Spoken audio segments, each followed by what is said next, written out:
Every year on the second Sunday of June, the Puerto Rican Day Parade happens in New York City on the famous Fifth Avenue to celebrate everyone of Puerto Rican heritage. It's become one of the largest parades in the United States. And this year, Nike brought out two Air Max 1s around the same time as the Puerto Rican Day Parade to celebrate Puerto Rico. Air Max 1 Puerto Rico Blue Gale.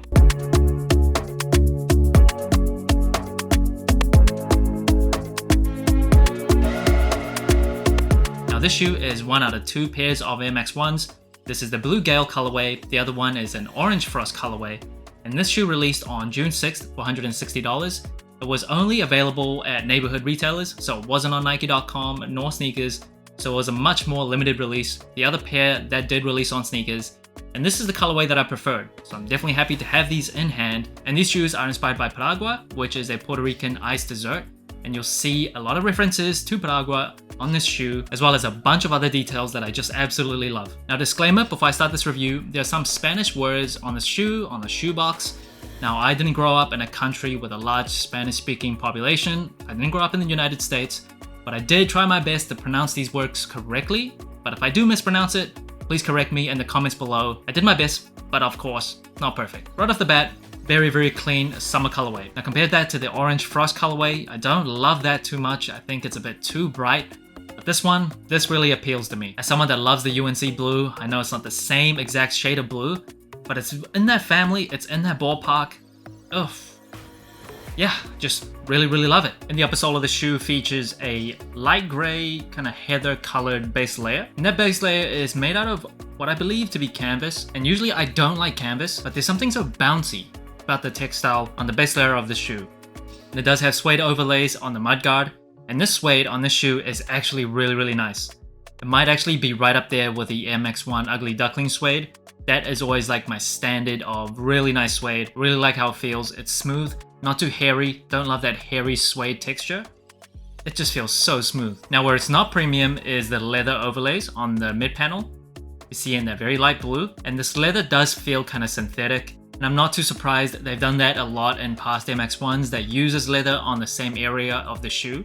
And especially at this price point, if we don't get premium leather on shoes that are like $200 and above, not really expecting them to use premium leather and premium materials for every part of this shoe. Overall though, it's not a big deal. It still feels pretty nice.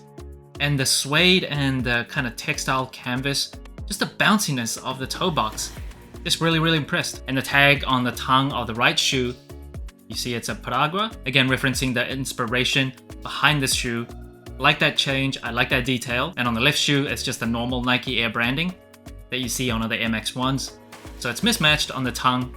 And where it's also mismatched is the booty on the shoe. So on the right shoe, it says Puerto Rico, and on the left has a very normal Nike Air branding in red. And I like that combination, that red on top of that light blue. It looks really nice in my opinion. I especially like when Nike uses like limited amounts of red to make a shoe pop.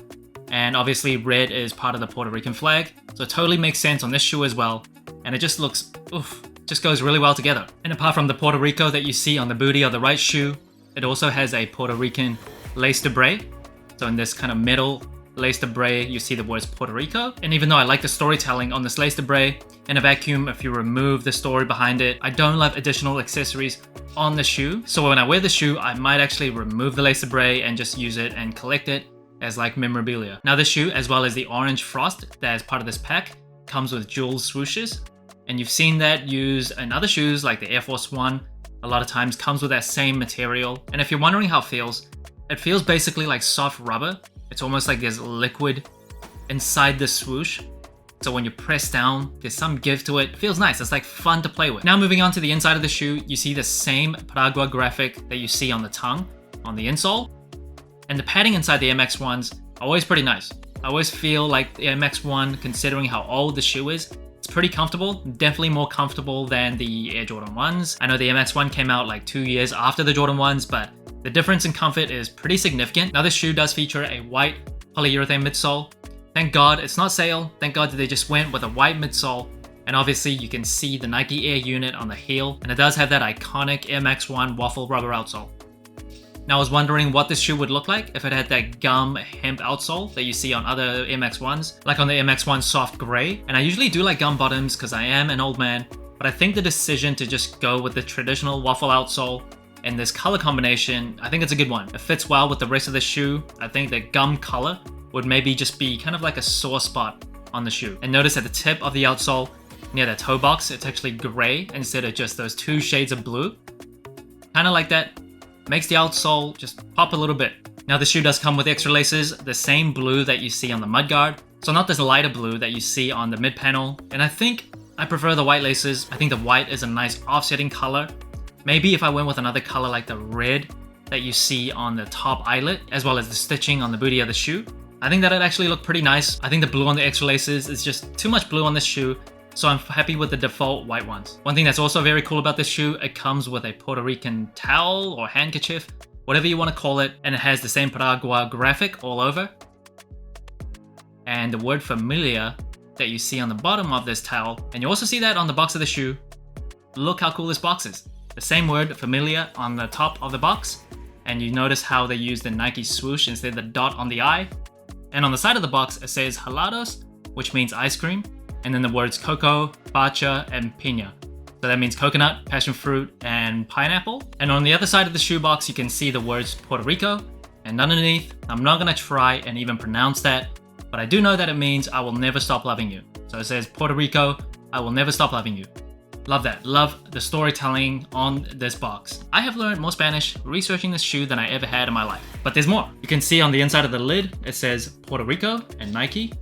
And on the bottom of the shoebox, it also has the word familia, just like the top of the shoebox. Love that, love that, love that. I wish every single box for all Nike collaborations or special releases would come as special as this.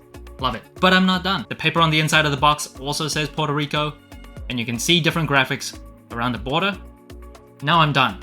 This box, this packaging, one of the best in 2023. Now moving on to size and comfort, I'm a size 9.5 true to size, but I do have wide feet, and for every MX1 I go up half a size to size 10, and I would definitely recommend if you have wide, flat feet, definitely go up half a size. I have stayed true to size for MX1s before, and it is snug. Even when I wear my thinnest socks, it's not very comfortable. I loosen up the laces, I try to wear the thinnest socks, it is still very tight, and not even just around the toe box, it's like all over the shoe. It's not to the point where I like literally can't wear it and can't fit my feet in, but it's not the most comfortable. There might be more length if you go up half a size as a wide footer, but trust me, I would just prefer a looser fitting shoe than an overly tight one. And comfort wise, the MX1 is actually a pretty comfortable shoe. I feel like the cushioning is decent. You don't feel so flat to the ground where it becomes like you're wearing cardboard boxes or something. So the cushioning is actually decent, and the insole on the shoe is actually very soft. Combine that with the padding, the pretty decent padding that you find on MX1s, it's a pretty comfortable shoe. It still doesn't hold up to other shoes like the Jordan 13s or like the Jordan 5s. I just spent like 4 days in a row and a long weekend away in a Jordan 5, and that was so comfortable. That was like the most comfortable 4 days I've had in a long time. This is not as comfortable as that, but it's pretty decent, especially considering when this shoe was made, when the shoe first originally released in 1987. And that brings the total sole score to 19 out of 25. One of the better scores that I've given a shoe, and probably one of the best MX1s that I've reviewed to date. Now colorway wise, this is my preferred color out of the two MX1s as part of that Puerto Rican pack. And as someone that's a big fan of the UNC blue, I know technically none of this blue is UNC blue, but I do like that shade of color. I think it's a very nice colorway. I love how 3 different shades of blue play off each other. You see on the jeweled swoosh as well as the leather mid panel and then the mudguard. I really like that.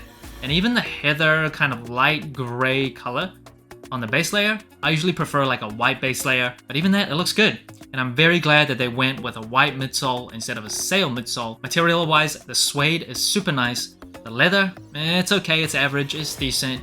And the canvas or textile base layer, pretty sure it's canvas. Usually I don't like any other material apart from leather, suede, nubuck, which are all forms of leather. But this material it's just so flexible and bouncy. I don't know what it is about it. It feels super soft. So I really actually like that. So overall, the materials in this shoe are pretty impressive. And comfort wise, like I said before, the MX1 is a comfortable shoe. Not the best, definitely nowhere near the bottom. It's a shoe that I could wear all day, but I probably wouldn't put it up there with the most comfortable shoes. Now versatility wise, the MX1 is a super versatile shoe, in my opinion at least. Maybe you can't wear it too much with like more formal settings. Casually, it just about goes with anything. Now colorway wise, the versatility of this colorway, feel like you either love it or hate it. Some people might think this is a bit too much, too different than like a white or black or gray shoe. However, as a big fan of blue, I think I could wear this with a lot of different outfits. And that kind of light gray heather color as the base layer, that really helps. If the base layer was something even more different, more unique than this color, I think it'll make it a bit less versatile. But overall, I think this is a versatile shoe. Storytelling, not much to say there. It is great, great, great storytelling, whether it's on the shoe itself, from the Puerto Rico lace de braise, as well as the tag on the tongue, as well as the Puerto Rico on the booty of the shoe, all the way to the paper inside the box and the box itself. There are so many references to Puerto Rico, to Paraguay, which the shoe is inspired by. I love the storytelling on this shoe. Doesn't get better than that. In terms of storytelling, just the shoes that I've reviewed in 2023, off the top of my head, it's right up there with like the Nike Dunk Low Setsuban. Love that shoe, love all the details on that shoe. This is right up there. One of the coolest things about sneakers is you can actually learn from them. I didn't grow up in the United States, so I didn't actually meet a Puerto Rican person until I moved here. And since then, I've learned about the culture, the music, the food, and just from reviewing this sneaker alone, I learned a bunch of new things, like a bunch of new Spanish words that I didn't know before, the Puerto Rican Day Parade, Paraguay, the dessert, and all of this just from a love of sneakers. Pretty cool hobby if you ask me. So that's it. Thanks for watching Soul Inclined. Let me know what you think of the Air Max 1 Puerto Rico Blue Gale. Like, subscribe, comment, all the good stuff. And remember, tomorrow may never come, so wear your shoes.